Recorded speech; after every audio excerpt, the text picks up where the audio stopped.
इनको याद करने की ट्रिक है, केन तो रहेगा, एचएमटी ट्रैक्टर भी आएगा। हेलो स्टूडेंट्स, क्या हाल चाल। अभी तक हमने पढ़ लिया क्रिस्टलीय और अक्रिस्टलीय ठोसों में अंतर, क्रिस्टलीय की बहुत सारी प्रॉपर्टी, अक्रिस्टलीय की कई सारी प्रॉपर्टीज। आज हम क्रिस्टलीय ठोसों को और आगे पढ़ेंगे। यहाँ पर हम पढ़ेंगे क्रिस्टल जालकों के बारे में और क्रिस्टल जालकों में जो एकक कोष्ठकाएँ होती हैं उनके बारे में। तो सबसे पहले जानेंगे हम क्रिस्टल जालक क्या होते हैं।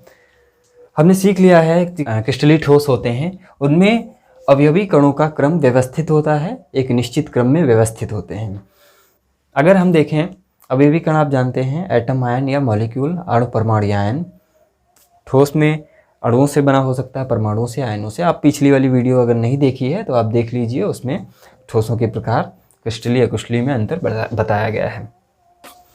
अगर हम किसी ठोस का एग्जाम्पल लेते हैं, अब हम इस पर पूरे चैप्टर में क्रिस्टलीय ठोस ही पढ़ेंगे। हमने एक एग्जाम्पल ले लिया क्रिस्टलीय ठोस का, जिसमें इस प्रकार से एक व्यवस्था है ये, या फिर दूसरा एग्जाम्पल ले लेते हैं, उसमें इस तरह की व्यवस्था है, या एक और एग्जाम्पल ले लेते हैं, उसमें इस तरह की व्यवस्था है।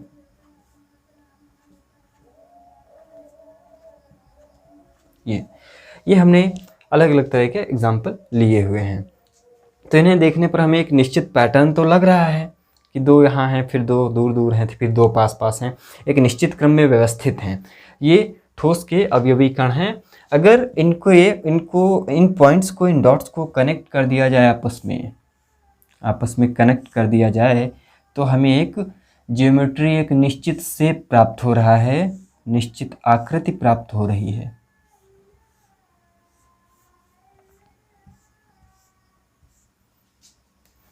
घन, यहाँ घन दिखने लगा।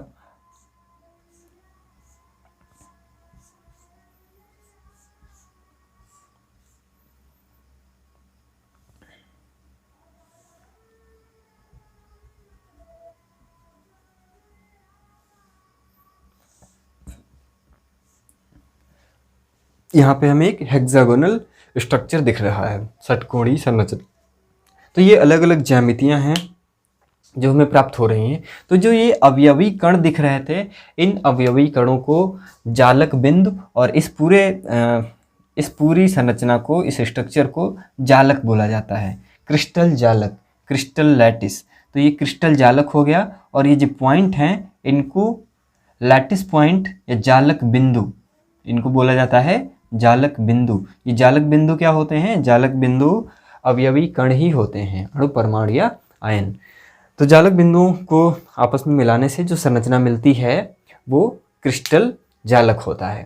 क्रिस्टल जालक कई प्रकार के, मान लेते हैं एक बड़ा क्रिस्टल जालक हम ले लेते हैं।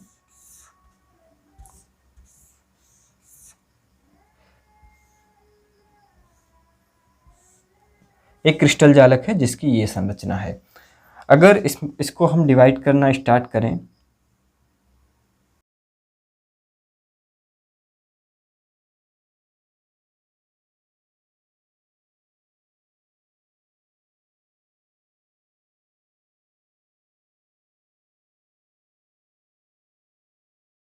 जैसे पजल होता है, जो गेम आपने कलर मैचिंग वाला एक स्क्वायर देखा होगा, जिसमें घुमा करके कलर एक समान एक सरफेस पे करते हैं, वो बॉक्स पजल की तरह से लग रहा है, जिसमें हर एक जो छोटा सा बॉक्स कलर का जो होगा वो एकक कोष्ठिका, उसकी क्या बोली जाएगी? एकक कोष्ठिका। ये पूरा क्रिस्टल जिन छोटी छोटे कोष्ठिकाओं से मिलकर बना है उनको हम बोलेंगे एकक कोष्ठिका।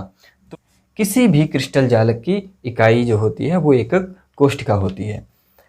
अब हम एकक कोष्ठिका को जानेंगे। एकक कोष्ठिका के पैरामीटर्स हैं, 6 पैरामीटर्स हैं, यानी इसकी 6 बातें और हमें जाननी है। कौन कौन सी 6 बातें जाननी है? मान लेते हैं हम किसी एक एकक कोष्ठिका को लेते हैं, इसमें से एक एकक कोष्ठिका हमने इधर लिख दी,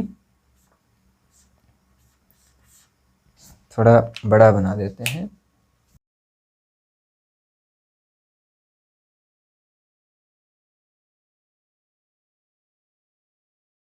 ये एक्स एक्सिस मान लें, इसको वाई एक्सिस मान लें, इसको जेड मान लें, ये एक्सिस मान ली हमने।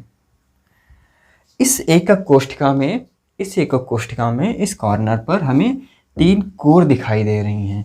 इन कोर्स को अगर हम देखें तो इनको नाम दे देते हैं, इसको ए, इसको हमने दे दिया बी और ये सी, ए बी सी। इनके बीच में 3 एंगल दिखाई पड़ रहे हैं, ए और बी का एंगल, बी और सी का एंगल और ए और सी का एंगल। तो हमने ए बी सी लिख दिया और यहाँ से अल्फ़ा बीटा गामा, ये क्या है, एंगल हैं।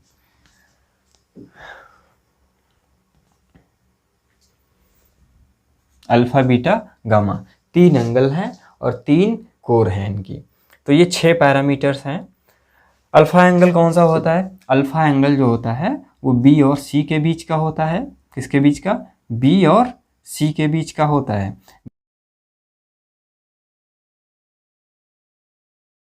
अलग अलग बुक में ये ए बी सी का क्रम अलग हो सकता है, अल्फ़ा बीटा गामा का क्रम अलग हो सकता है, लेकिन ये क्रम यही रहेगा कि जो अल्फ़ा होगा वो हमेशा बी सी के बीच रहेगा, जो बीटा होगा ए और सी के बीच होगा, और गामा एंगल जो होगा वो ए और बी के बीच में रहेगा।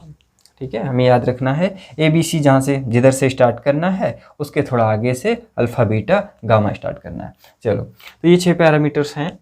अब ये जो कोर हैं ए बी सी, ये कोर ए बी सी बराबर भी हो सकती हैं या किसी एकक कोष्ठिका में उस बराबर नहीं भी हो सकती। एंगल ये सभी बराबर हो सकते हैं, बराबर नहीं हो सकते हैं। अगर ये क्यूब है तो सभी 90 डिग्री के एंगल होंगे। अब ये एकक कोष्ठिका कितने प्रकार की होती है। एकक कोष्ठिका अगर देखा जाए इसमें अणुओं का या आयनों का, परमाणुओं का, अवयवी कणों के अरेंजमेंट के हिसाब से, तो एकक कोष्ठिका जो होती है वो 4 प्रकार की होगी। एक तो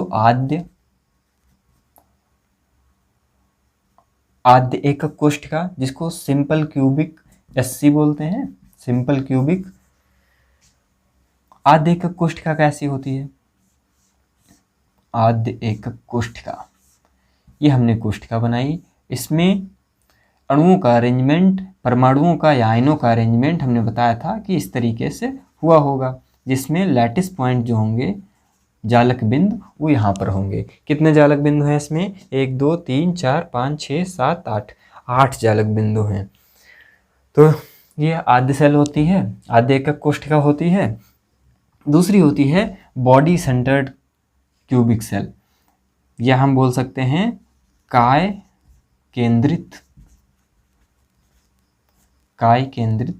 एकक कोष्ठिका, एकक कोष्ठिका, बॉडी सेंटर्ड सेल, BCC। काय केंद्रित एकक कोष्ठिका में क्या होता है,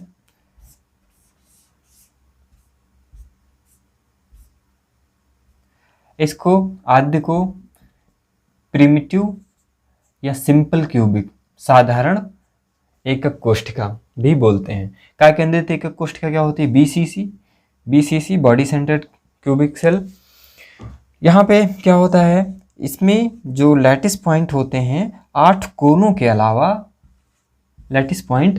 इसमें लैटिस पॉइंट 8 कोनों के अलावा बॉडी के सेंटर में, यानी इसके बीचों बीच में भी होते हैं। जैसे अगर एक बॉक्स है तो बॉक्स में 8 कोनों पर भी होंगे अणु परमाणु आयन, और उसके बीच में भी एक होगा, बीच में। तो ये काय केंद्रित एकक कोष्ठिका या बॉडी सेंटर्ड क्यूबिक सेल। उसके बाद नेक्स्ट होगी हमारी फलक केंद्रित FCC, इसको मिटा देते हैं।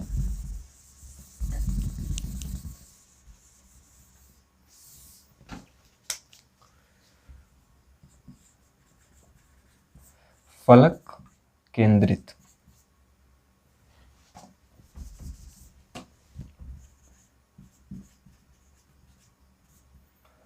फलक केंद्रित में क्या होगा, फलक केंद्रित में 8 कोनों पर तो अवयवी कण होंगे, साथ ही साथ इसके फलक पर, इसमें कितने फलक हैं, एक ये सामने वाली फलक, इसके सेंटर में एक, इस फलक पर एक, इस इधर वाले फलक पर, पीछे वाली फलक पर, ऊपर वाले फलक पर, और इस वाले फलक पर, नीचे से जो फलक है उस फलक पर। तो साथ ही साथ इसमें 2 2 4 और 2 6 फलक हैं। 6 फलकों पर, फलकों के केंद्र पर भी होगा, नेक्स्ट आता है एंड सेंटर्ड क्यूबिक, इसको बोलते हैं FCC, एंड सेंटर्ड या अंत्य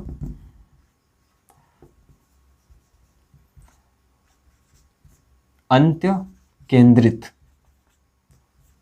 अंत्य केंद्रित एकक कोष्ठिका, एंड सेंटर्ड ECC।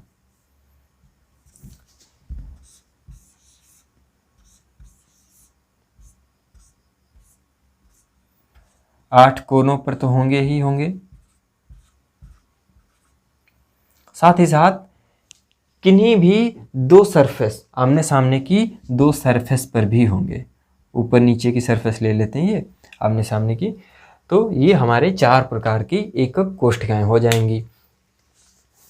अगर इसमें देखा जाए किसी एक आद्य सेल को, तो हमने अभी जाना है क्रिस्टल जो होता है, क्रिस्टल में बहुत सारी एकक कोष्ठिकाओं से मिलकर के क्रिस्टल बना होगा, उसमें से एक हमने निकाली है, एक निकालते हैं जिसको, उसको बोलते हैं एकक कोष्ठिका।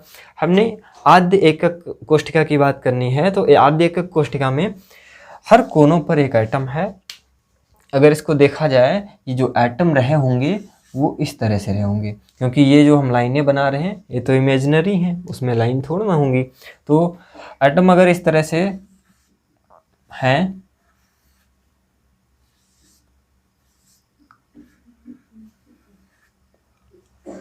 ये 4 एटम आगे और 4 उनके पीछे आपको दिख रहे होंगे। अगर इनके केंद्रों को लिया जाए इस तरीके से और इनके केंद्रों को मिला दिया जाए,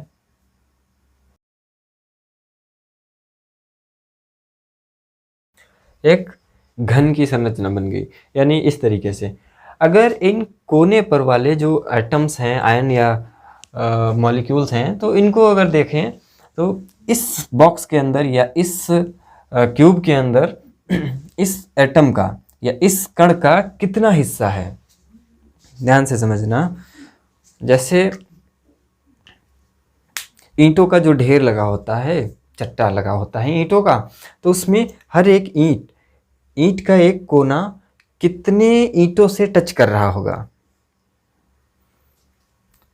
एक ईंट होगी, अगर इसके हम इस कोने की बात करें, मान लिया ईंट है, इसके इस कोने की बात करें, तो ये कोना इसके पड़ोस में रखी ईंट, इसके पड़ोस में रखी ईंट उससे टच कर रहा होगा।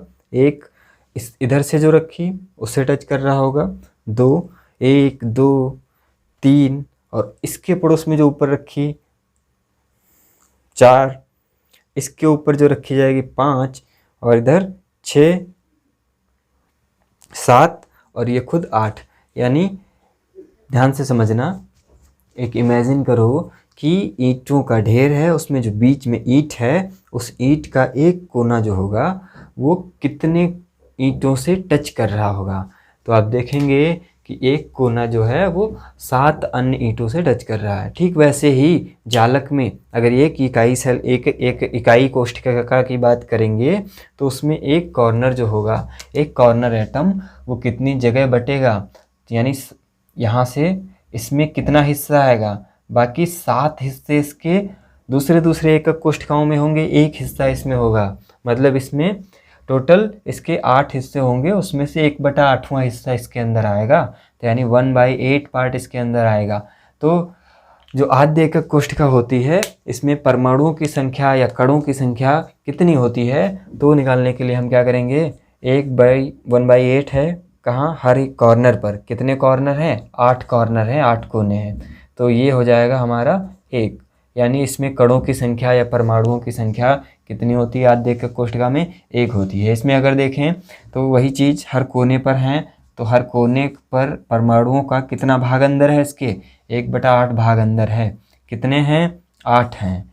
ठीक है, एक इसके बॉडी के सेंटर में, यानी कि हमने बताया था बॉक्स के बीचों बीच में है, बॉक्स के बीचों बीच में है, तो जो बीचों बीच में है वो जो एटम है या फिर मॉलिक्यूल है या फिर आयन है, वो उसमें पूरा समूचा है, उसका जो हिस्सा है वो किसी में पार्टिसिपेट नहीं कर रहा, वो समूचा है, यानी एक है, 1 है, तो ये 1 हो जाएगा। और ये हमारे इसमें हो जाएंगे 2। काय केंद्रित एकक कोष्ठिका में कितने परमाणु होते हैं या कितने कण होते हैं, 2 होते हैं। इसमें अगर कणों की संख्या हम देखें तो हर कोनों पर तो ही हैं, ये हो जाएंगे। साथ ही साथ हर एक फलक पर, हर एक फेस पर फलक पर भी हैं। तो फलक पर जो परमाणु हैं या जो कण हैं उनका आधा हिस्सा इसमें आएगा और आधा हिस्सा जो इसके पड़ोस में होगा उसमें आएगा। तो इस तरीके से 1/2 आधा हिस्सा आएगा। कितने हैं? 6 हैं। तो 3 ये और 1 ये हो जाएंगे 4। इसमें कितने फलक केंद्रित एकक कोष्ठिका में 4 परमाणु होते हैं। अंत केंद्रित में अगर देखें तो 1/8 × 8 यानी एक तो होगा ही, एक हो गया। और ऊपर और नीचे जो हैं, ऊपर नीचे कह लो या आमने सामने कोई भी 2 फलकों को ले लेंगे, वहाँ पर होते हैं कण। ये भी आधे आधे आएंगे क्योंकि ये सिर्फ एक एकक कोष्ठिका से टच कर रहा होगा, बीच वाला आधा आधा बटा होगा। तो ये 1/2 वाले कितने हैं? 2। तो 1 ये हो जाएंगे। तो टोटल इसमें कितने होते हैं? 2। ठीक है, इसमें भी 2 होते हैं, इसमें भी 2 होते हैं। तो ये 4 प्रकार के हमारे हो गए एकक कोष्ठिकाएं। एकक कोष्ठिकाओं के बाद हम पढ़ेंगे क्रिस्टल जालकों के प्रकार। अब इसमें हमने 6 पैरामीटर पढ़े थे, ABC, अल्फा, बीटा, गामा। उनके बेसिस पर और जो एक मैथमेटिशियन थे, फ्रेंच मैथमेटिशियन ब्रेवे नाम था, तो उन्होंने और कई सारी ज्यामिति प्रिडिक्ट की।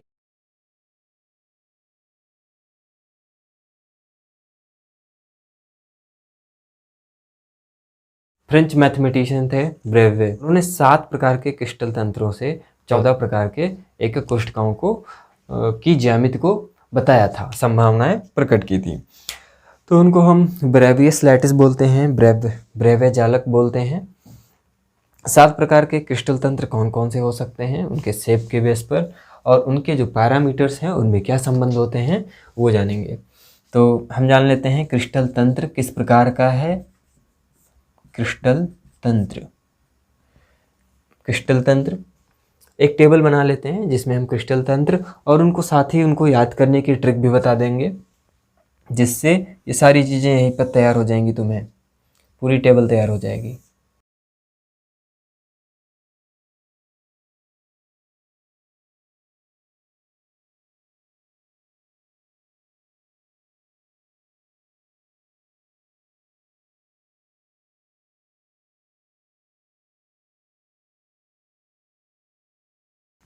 अभी हमने 6 प्रकार के पैरामीटर पढ़े थे, जिसमें हमने ABC एक पैरामीटर था। ABC बताता था कोर की लंबाई को, और अल्फा, बीटा, गामा ये उनके मध्य जो बनने वाले कोण होते थे ये होते थे। तो उन्हीं के बेस पर हम कोर की लंबाई और अच्छी कोण के कॉलम में हम लिखेंगे। क्रिस्टल तंत्र 7 प्रकार के होते हैं। इनको याद रखना। कैसे याद रखेंगे, इसके लिए हमने एक ट्रिक बनाई है।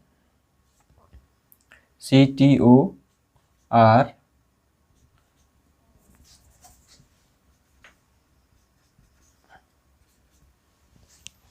ये तो 7 प्रकार के क्रिस्टल तंत्र हैं। इनको याद करने की ट्रिक है, केन तो रहेगा, HMT ट्रैक्टर भी आएगा। केन तो रहेगा, HMT ट्रैक्टर भी आएगा।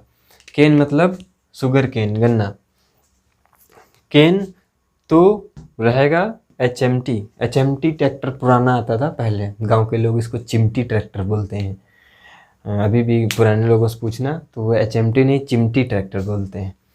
तो मतलब गन्ना तो रहेगा और HMT ट्रैक्टर भी आएगा। ये इसकी ट्रिक है। तो C फॉर क्यूबिक हो जाएगा, हिंदी में भी इसको बताएंगे।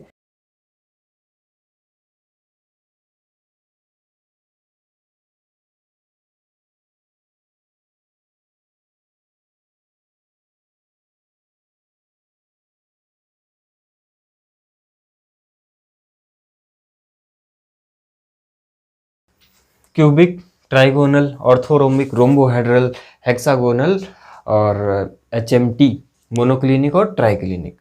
तो ये आपने 7 प्रकार के याद कर लिए होंगे ट्रिक से। घनी, द्विसमलंबाच, विषमलंबाच, त्रिसमनताच, षटकोणी, एक नताच और त्रिनताच। ये याद रखना कि T से ट्राइक्लिनिक भी है और ट्राइगोनल भी है। तो दोनों क्लिनिक जो है वो नीचे रखना, मोनोक्लिनिक और ट्राइक्लिनिक। क्लिनिक नीचे हो जाएंगे, और ये इनके हिंदी में भी नाम हो गए। तो ये 7 प्रकार के क्रिस्टल तंत्र होते हैं, जिनमें जो संभव एकक कोष्ठिकाएं होंगी वो क्या होती हैं, 3 2 4 1 1 2 1, ऐसे याद रखेंगे हम। एकक कोष्ठिकाएं इसमें 3 तरह की हो सकती हैं, 2 तरह की। इसमें चारों प्रकार की एकक कोष्ठिकाएं, हमने 4 तरह की एकक कोष्ठिकाएं पढ़ी हैं अभी, SC, BCC, FCC और ECC, वही चारों प्रकार की होंगी इसमें।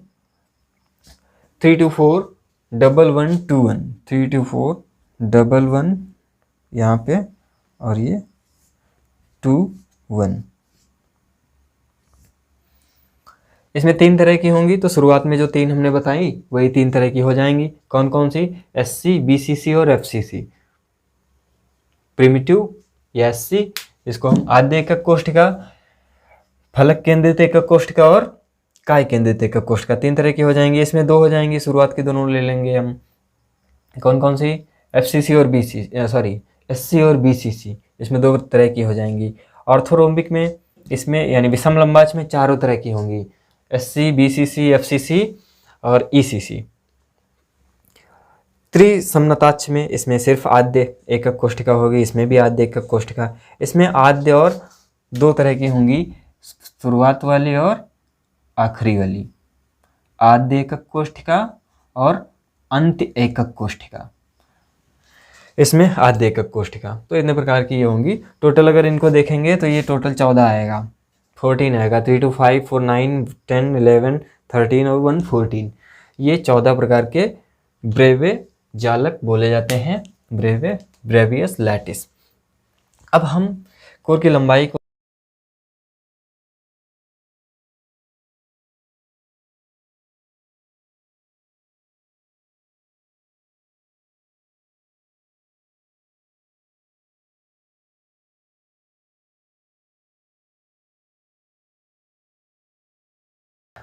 पहले तीनों बराबर, पीछे से एक बराबर काट दो, फिर दोनों बराबर काट दो, फिर इन तीनों को रिपीट कर दो, फिर लास्ट वाला फिर से रिपीट कर दो। ये हो जाएगा तुम्हारा कोर की लंबाई का क्रम। अच्छी कोण जो होंगे, अच्छी कोण इसमें अल्फा, बीटा और गामा तीनों बराबर होंगे, तीनों 90 डिग्री होंगे। यही चीज़ तुम्हें बार बार 3 बार रिपीट कर देनी है। तीनों बराबर, तीनों 90 डिग्री। अगले में क्या हो जाएगा, अगले में जो गामा एंगल होगा वो 90 डिग्री का नहीं होगा। अल्फा बीटा बराबर तो होंगे, 90 भी होंगे, लेकिन जो गामा होगा वो 90 नहीं होगा। गामा जो होगा वो 90 नहीं होगा। नेक्स्ट में अल्फा बीटा बराबर होंगे, लेकिन गामा फिर वही चीज़ हो जाएगी, अल्फा बीटा ये बराबर होंगे 90 डिग्री के, और जो गामा होगा वो 120 के बराबर होगा। षटकोणी में गामा जो होगा वो 120 होगा। षटकोणी में जो एक फलक से दूसरे फलक के बीच का कोण होगा वो क्या रहेगा, 120, 120। मोनोक्लिनिक में अल्फा बीटा बराबर तो होंगे, अल्फा बीटा नहीं, अल्फा गामा बराबर तो होंगे, 90 डिग्री भी होंगे, लेकिन बीटा जो होगा वो 90 के बराबर नहीं होगा। और इसमें ना तो अल्फा बीटा के बराबर, ना बीटा गामा के बराबर, और ना ही गामा 90। तीनों आपस में बराबर नहीं, तीनों 90 डिग्री के एंगल नहीं। तो ये अच्छी कोण हो जाएंगे, कोर लंबाई हो जाएगी, संभव एकक कोष्ठिकाएं हो जाएंगी। तो आई होप आपने समझ लिया होगा। इसमें से कोई भी टॉपिक अगर आप नहीं समझ पाए हैं तो आप कमेंट में बताइएगा, या जो भी आगे का टॉपिक पढ़ना चाहते हैं उस पर आप कमेंट में बताइएगा। केमिस्ट्री का जो भी टॉपिक आप लोग बताएंगे वो टॉपिक पढ़ाया जाएगा। इसमें जो ना समझ में आया हो आपको वो आप कमेंट करिएगा, उस टॉपिक पर हम फिर से 5-10 मिनट की वीडियो बना करके उसको हम समझा देंगे। ठीक है, थैंक यू।